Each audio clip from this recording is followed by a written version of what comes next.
Hello, everybody. Don't have to reset the background. Everything's going well. Welcome. I almost said Memorial Day. Oh my God, it's not May. Um, happy Labor Day. It is September 1st, 2025. This is a 26th episode of Northeast Ohio. Sorry, almost. Oh my God, today's going crazy. Week ahead sports show. Oh my God. Week ahead news show. I'm going crazy today with your host, me, Liam, and my friend Tommy. Hello, everybody. It's good to be back for episode 26 on this fantastic Labor Day. So looking forward to talking about the news with everybody today. Getting those tongue twisters out for me. We'll go over with whoever. We had 0% participation today, so that's nice. Humidity was 37, so low, that's nice. What is it right now? Let's check. Let's refresh weather and see what it is right now. It's 65, nice. Sunsetted. Today's high was 78, a little hotter today. Low of 52. Tomorrow is 76, low of 53, partly cloudy. Same with Wednesday, partly cloudy, 77, 60. Thursday, we're going to get some rain, and I think maybe some thunderstorms. Colder. High of 62, low of 50. Friday, partly cloudy, a little hotter, 70 and 53. Saturday, rainy, 65 and 47, another cold one. Sunday will be 63 and 42, chillier. Next Monday, 63 and 46, back to the cold. Sorry, 66 and 46, back to the cold. I didn't want to talk about the daylight again, because daylight's going down. Our longest daylight was June 20th with about 15 hours and 8 minutes of daylight. Today our first light was at 6:21 with sunrise at 6:49. Our sunset was 7:55 before the show, and our last light, well, it's dark out now, 8:23. We are currently getting 13 hours and 5 minutes of daylight, so about 2 hours less than we did in June. We were going back down in August and September, October, low daylight time, especially in December. Everything else is looking good, so happy to see that. We are in waxing gibbous for the moon at 67% illumination. Next full moon's in 6 days, so watch out for them werewolves. Tommy, we going over stocks. We have today's stocks above us. Wait, do they stop the stock market for Labor Day? They take a day off? Let me look. Because the thing above us Yeah, just they says did. daily stocks. It's all zeros. Yeah, that's crazy. Wow. I didn't know that. Yeah, August 29th. Yep. So stocks. So Friday, August 29th, the market was trading. S&P 500 closed at 6,460, down 0.1. Nasdaq um fell 1.2%, and the Dow was down 92 points, or 0.2. You're not bad. It says, well, Russell was down zero point 0.2, and this is for the week.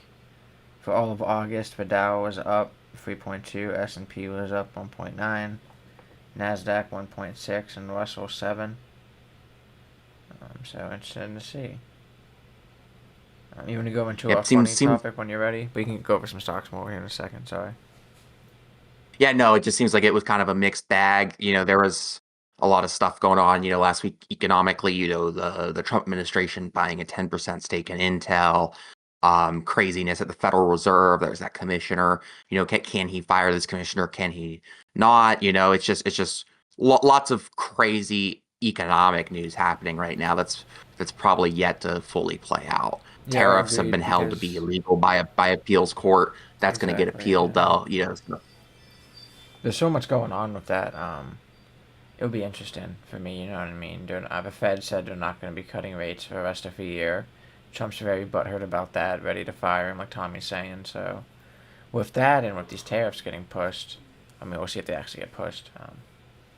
We'll see how the economy goes. And A lot of prices were up in grocery prices, gas prices. I saw from last year a little bit lower, but they're still higher overall. So we'll have to see. But go on, Tommy. we're dealing with a poor jobs outlook. It's I would say there's plenty of recession indicators going around right now. I imagine the sale of Buzz Balls is up. So that's probably a recession indicator. So we'll see.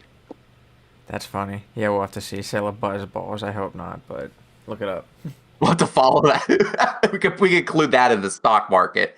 every week on our show. The Buzzball, or they might be publicly traded. I don't know.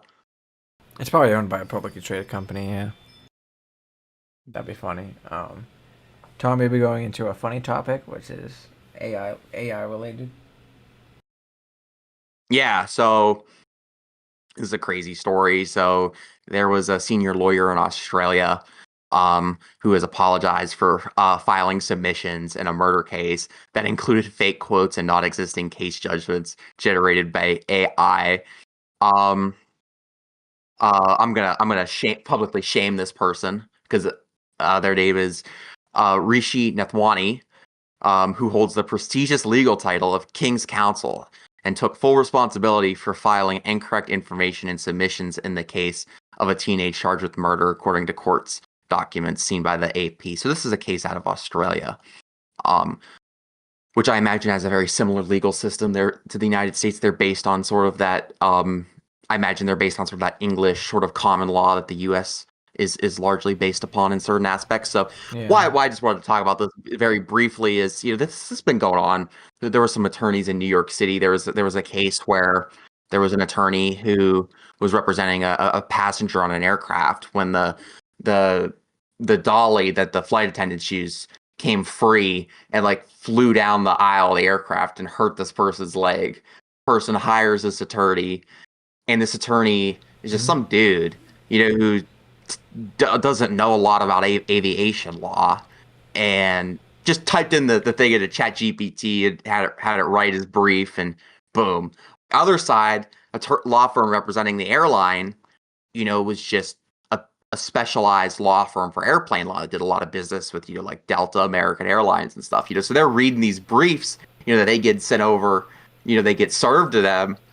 And they're like, this is a fake case. This is a fake case. This is a fake case. This is a fake case. This is a fake quote. They know like every specific airplane tort case out there. So the fact that this is just happening, in other other countries, foreign jurisdictions, is just crazy. And it truly is unacceptable. Like, I would almost be tempted to say, like, you should get disbarred if you do this. Like, that might be a little harsh, but there's really no excuse for this other than just lazy lawyering, incompetency, and I hope this attorney is submitted to their equivalent of an ethics committee, just as I hope any sort of local attorney would be if they were caught using AI.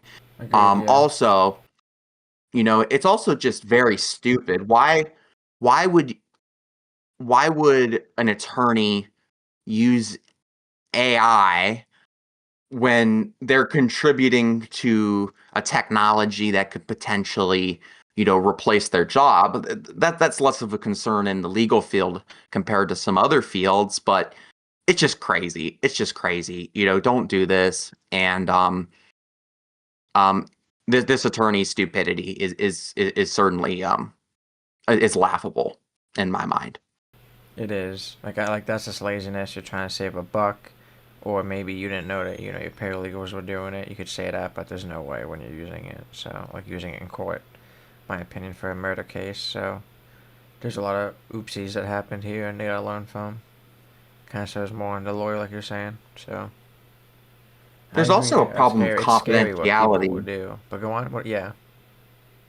So when you're dealing with a legal issue, when someone's an attorney and they're dealing with a legal issue and they're typing in all that confidential information into ChatGPT, which is an AI that learns based on you could make an argument that that's a breach of ethics just in itself if you're typing in, client John Smith said this to me, and they're typing that into AI. No, exactly. This is just a bad idea. It's also now on the their server. I don't know if you know that. It's on their server, so that's a little bit scary if that ever gets hacked. Yeah, and attorneys can ethically, in the United States, they can be ethically held responsible for data breaches. Oh, I didn't know that. Okay. If there is a, let's say like Dropbox, I'm just making this up because Dropbox is a good service, but let's say Dropbox gets hacked every week. Mm-hmm. and a law firm continues to put their stuff in Dropbox, that's an ethics issue. I see. That makes sense. That's crazy. Yeah. Be careful, So guys. craziness. Shame on this Australian lawyer. Agreed. Be smarter than that. Tommy's going to go into a national topic here in a second. Before we do that, make sure you drop a like, even if you're watching the video on demand. Our Facebook's in our description. Make sure you follow us on there. Please repost all of our social medias on there. That'd be very nice. Like all of our posts on there. It helps for algorithm on Facebook and YouTube. You can go ahead, Tommy, when you're ready. Yeah, so with today being Labor Day, this is an appropriate news story. So federal data reveals that there are 1.2 million there's a 1.2 million drop in immigrant workers under the Trump regime. So according to the Pew Research Center analysis of the Census Bureau, 19% of the U.S. labor force is comprised of immigrants, which is down from 20% earlier this year, which represents a loss of over 750,000 workers. The AP confirms that between January and July, 1.2 million immigrants left the labor force. This totals both legal and undocumented immigrants and echoes across agricultural, construction, and healthcare, where immigrants made up once 45, 30, and 43% of workers, respectively. For instance, in Pittsburgh, non-citizen workers make up nearly 10% of hospital staff, with similar reliance in hospitality, STEM, and education. Any mass removal of this workforce would leave critical gaps. We're seeing this in San Antonio. It's just sort of a mass decline of both legal and illegal immigrant work. So, what is so incredibly troublesome about this is it's going to create real shortages in various industries across the United States, and it's also just it's just not a very smart thing to do economically. So first, we have to talk about why we need immigrant labor and why we need a pathway to citizenship for people. So number one,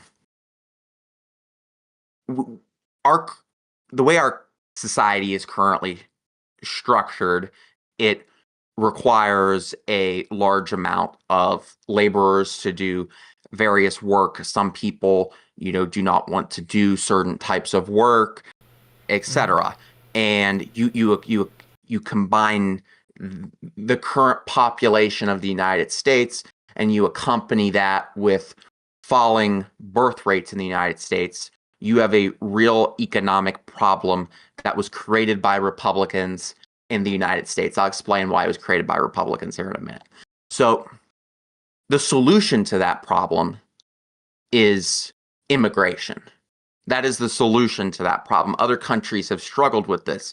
We've seen Japan has falling birth rates, but they don't take in any immigration because they're very opposed to immigration in Japan. We've seen this throughout the world. In the United States, we're a country that's founded on immigrants, so immigration should not be a problem to fix this. To fix the declining the inevitable decline in the labor market. So economically, it's just not very smart to tighten up on immigration, and it's not helpful to people in the United States who need, home health care, who need nurse care, etc. And they need they need to have access to industries where immigrants are readily employed. So so many different economically, it's crazy. Yeah. So economically, it's not that smart to do. In terms of providing services to people, it's not very smart to do. Now, that is not to say that immigration doesn't need to be addressed. Immigration absolutely needs to be addressed. There needs to be concrete, workable pathways to citizenship, because unfortunately, one of the the consequences of relying on immigrant labor in certain industries is that these immigrants, particularly if they're undocumented, they are liable to exploitation by their bosses. So there does absolutely need to be a concrete pathway towards, encouraging immigration, vetting people that come in here, and then, making sure that the people that are here and are working are treated fairly. Yeah, agreed. So why I say this is all the Republicans' fault? It's Republicans' fault for several reasons. A, it's Republicans' fault because they're creating an atmosphere that discourages immigration when we need to be reforming and working on immigration, not just carte blanche kicking people out. That's number one. Number two is the Republican Party is if I could just speak bluntly about it, I think the Republican Party hates women. Like, if I'm just being honest, Yeah. the Republican Party, they're opposed to women's fundamental reproductive rights. They're opposed to policies like paid family leave, universal child care, policies that help women, and just families in general, have children in a way that is good for them, that is good for their families, that's healthy, Yep. and Republicans have been systematically been attacking those sorts of that social safety net. So it's just Yeah. it's incredibly stupid. We need to have a society that treats workers fairly, that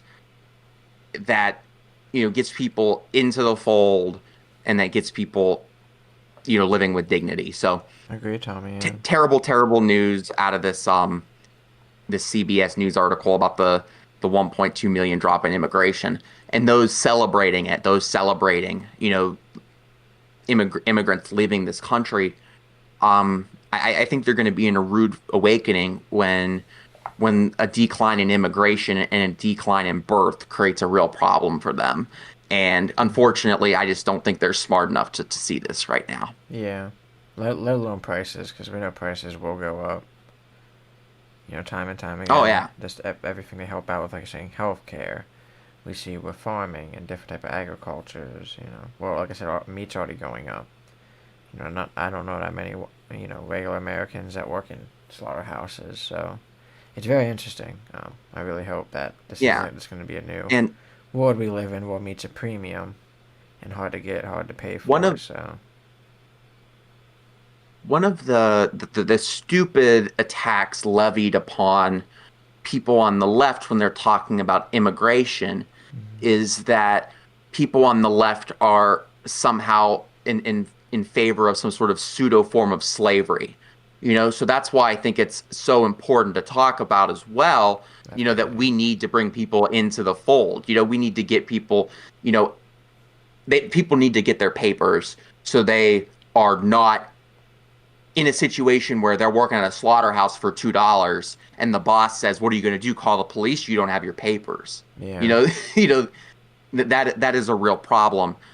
So I just wanted to talk about that because actually the whole talking point is so stupid.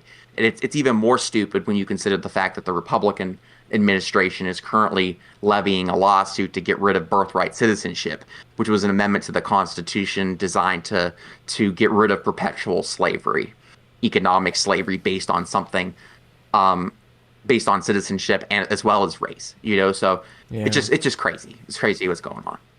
Agreed. It's sad. So hopefully it's nothing too. Well, I mean, we knew it was gonna happen, and I don't know.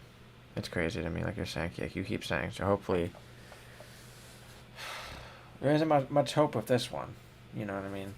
Hopefully, these people somehow Yeah. get back to America and their families, because sometimes they're not all, like we know from the first Trump administration, they get separated. So, not really the best. Exactly.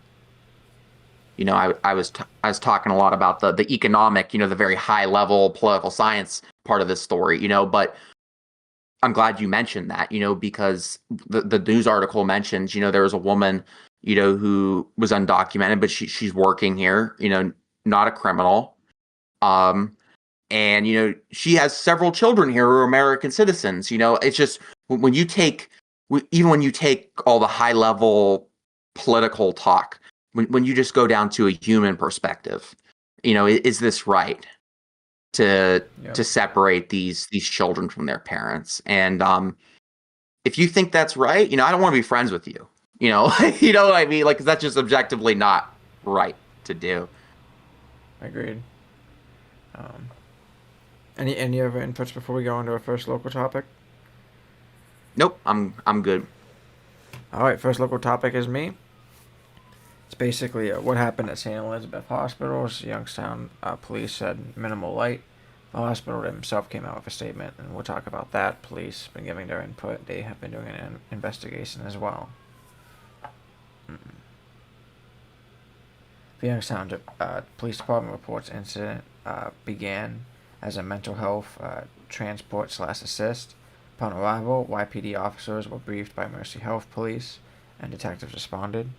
But if the report contains no mention of an injury, shooting, or death, when pressed about the possibility of a fatality, Captain Jason Simon deferred to Mercy Health, who also released the hospital from answering further questions.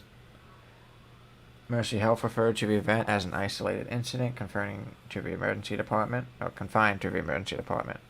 emphasizing patient safety and swift response. Still no further details were provided, citing patient privacy.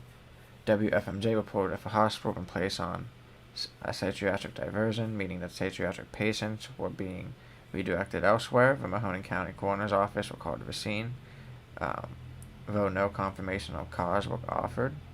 And also, it's weird. Like, I don't know if they asked the coroner if they picked up a body as well. Like, what we know, what we don't. Like we said, location is at the emergency department area for St. Elizabeth Youngstown Hospital. It's labeled as isolated and contained. This is by Mercy, though. They came out with their PR statements about it. No danger to public or patients. The unknowns is the nature of the incident: violence, self-harm, mental health emergency. They say it's during a transport. Like, we don't know if he grabbed a gun, if he was just fighting with random people in the ED and somehow got in there. Identity and condition of any individuals involved and the outcome of the coroner's involvement, like I said. Broader implications for the community. For lack of transparency raises community concerns. Are we being kept safe or in the dark about it? Like, a lot of times I was telling my friend Trevor about this, who does a healthy living show. Like, it's on private property, so like a lot of times they can kind of like control the situation as much as they want. Like, they didn't, like they asked the Youngstown Police Department to come. They weren't, they didn't show up there and said, hey, we heard about a shooting here, or shots fired. For diversion of psychiatric patients, suggested regional care protocols are strange and being reevaluated, which could affect access and patient outcomes as well. And we know a lot of these hospitals are already strained pretty thin.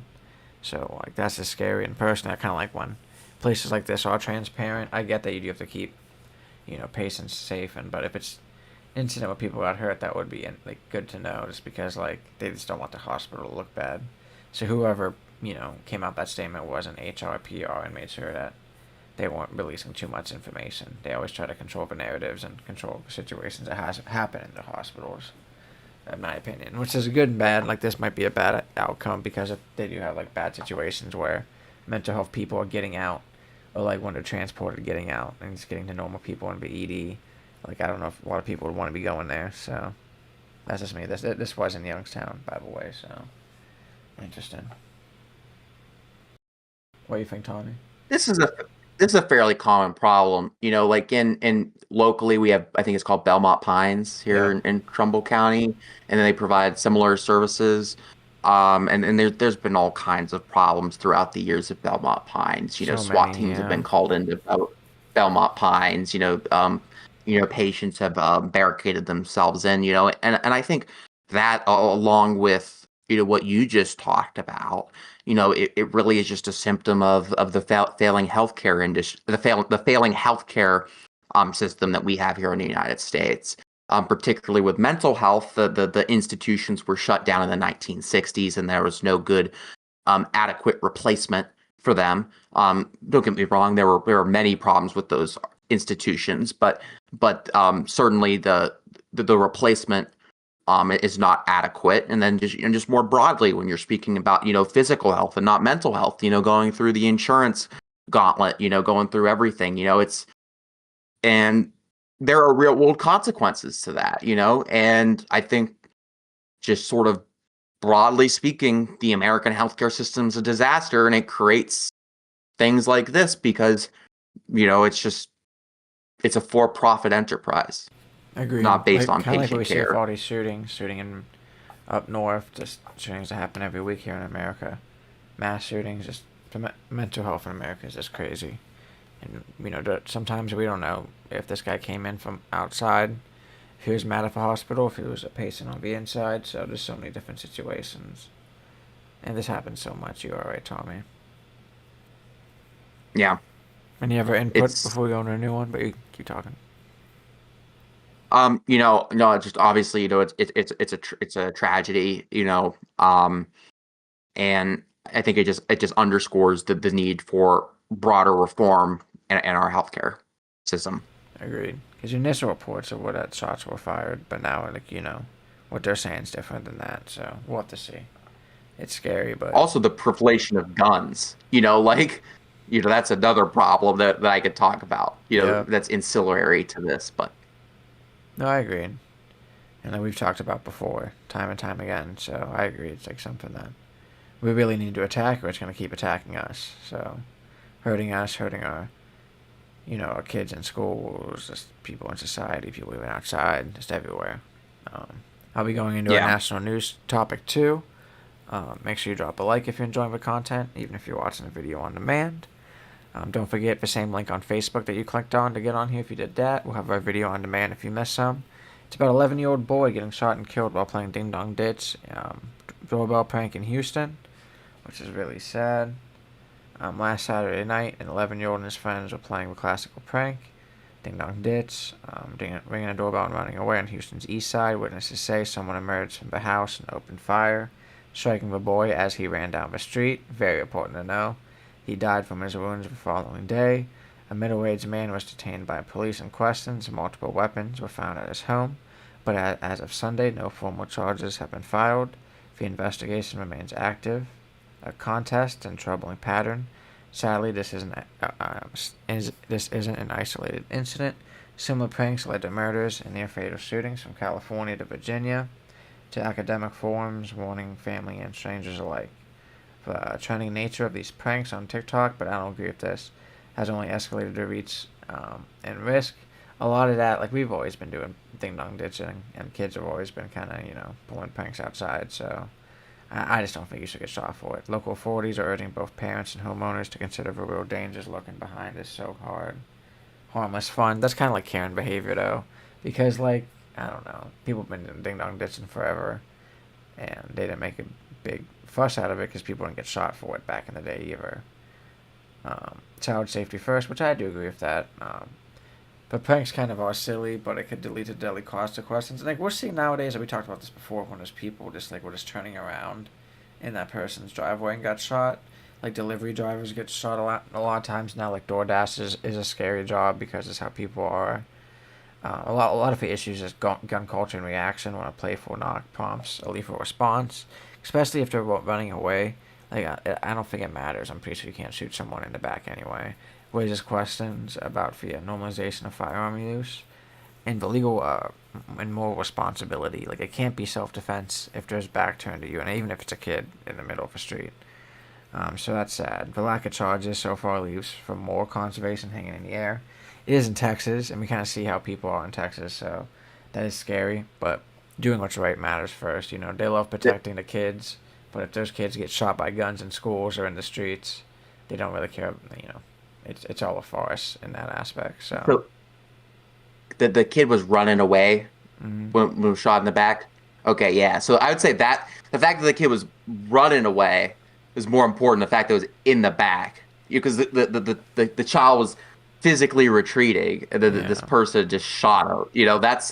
No bueno. That's bad. I, That's I bad. think I think we've seen that like people like there was a news story and you could look this up like someone got sprayed by a water gun in a parking lot and shot someone.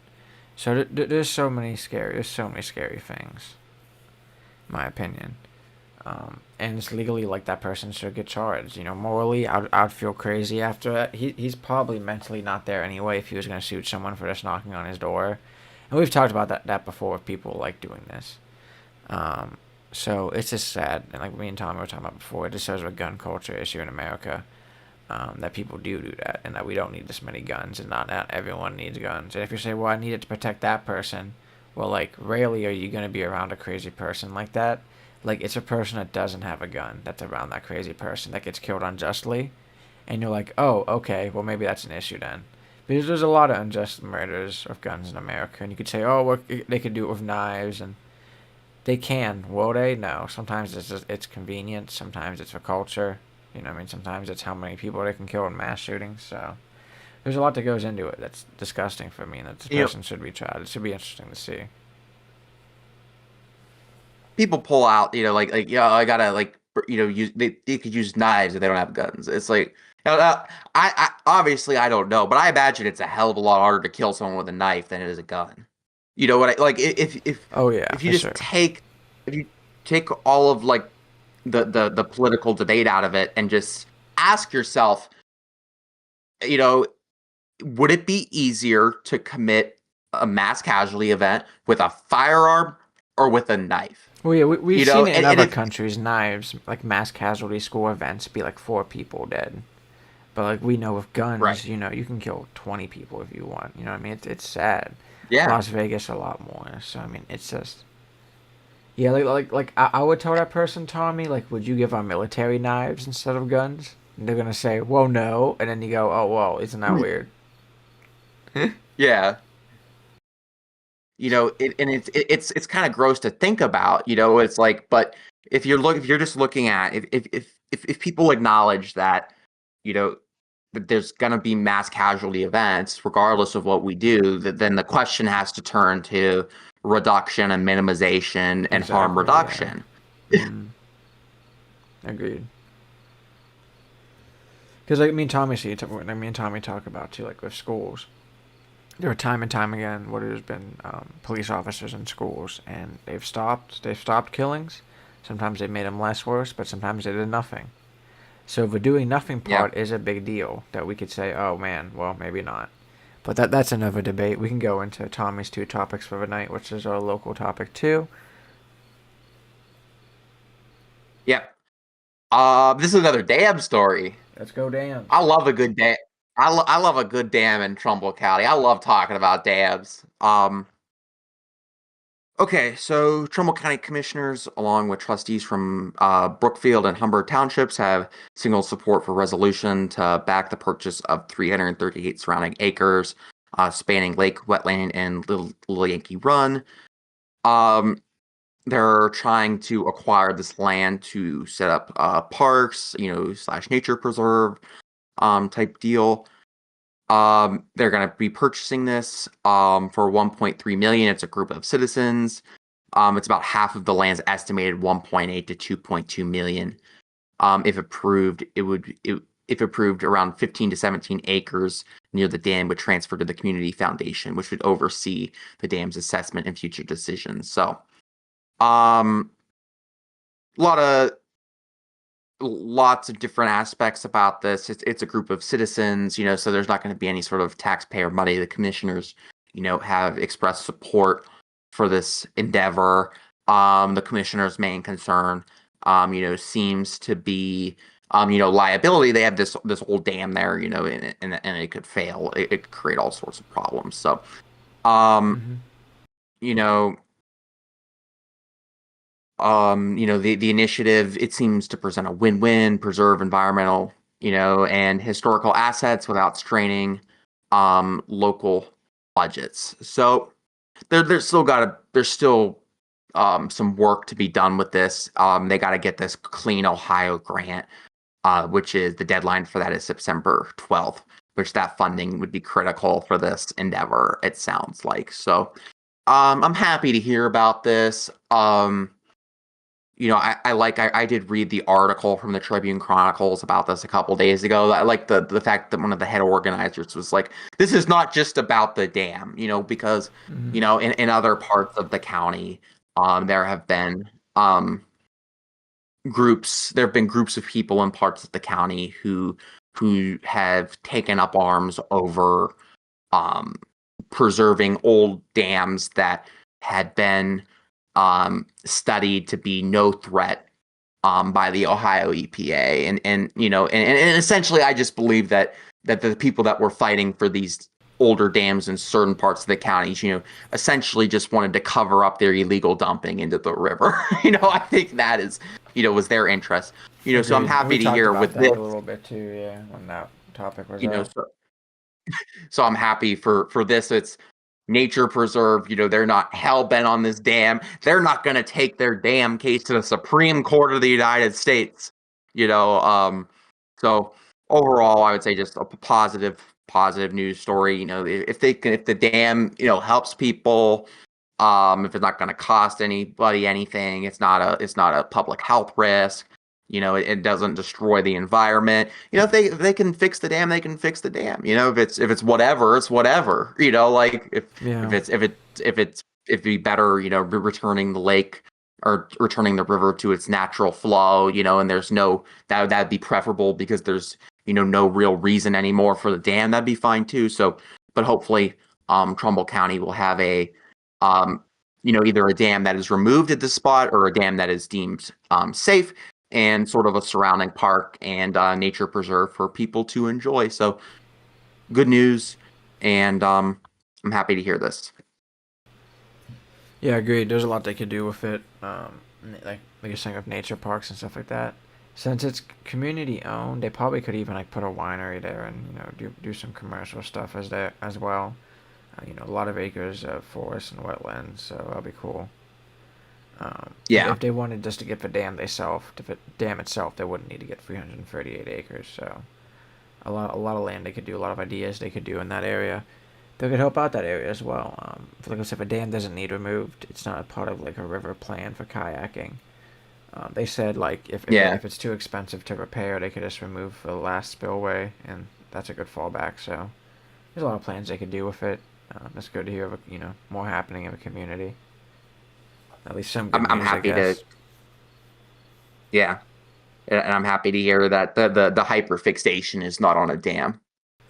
Yeah, and removing it and people getting mad about it. So it's more about for preserve itself and getting the land. Yep. Good to hear. That was our last Well, that's all topic. I had to say about this. Yeah, thank you, Tommy. Once again, I appreciate your insight every time.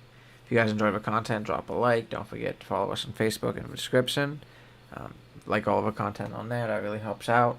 Our past videos are on there as posts. You can just click on it, watch the video on demand. Anything else from you, Tommy, before we go? Nope.